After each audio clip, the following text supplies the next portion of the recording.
Bienvenue sur la chaîne GTE Academy. Dans le transport, 3 mots reviennent sans cesse et tout le monde les confond.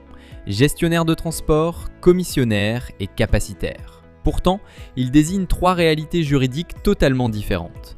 Et se tromper de statut, c'est risquer un refus de dossier ou pire, un montage illégal. On clarifie tout en 3 minutes. Premier statut, le gestionnaire de transport. C'est une personne physique titulaire de l'attestation de capacité qui assure la direction effective et permanente de l'activité transport d'une entreprise. C'est lui qui répond devant l'administration.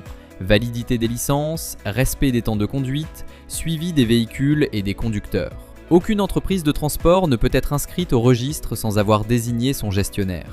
Il peut être interne, c'est-à-dire le dirigeant lui-même ou un salarié, ou externe, un professionnel indépendant lié par un contrat écrit dans la limite de 2 entreprises et 20 véhicules.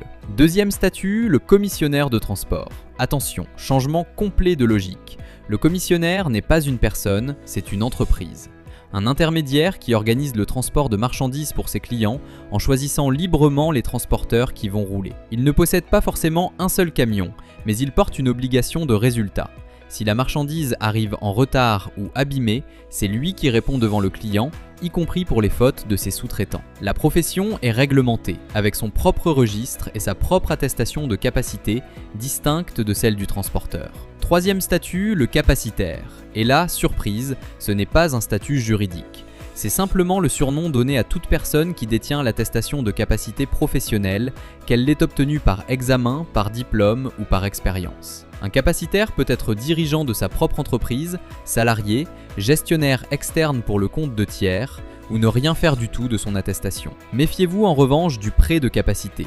Un capacitaire qui signe un dossier sans exercer la moindre mission réelle, c'est illégal et l'administration le sanctionne jusqu'au retrait de licence. Pour résumer, le commissionnaire organise, le transporteur exécute et au cœur du transporteur, le gestionnaire, capacitaire de son état, garantit que tout reste légal. Avant de vous lancer, identifiez lequel de ces rôles correspond à votre projet.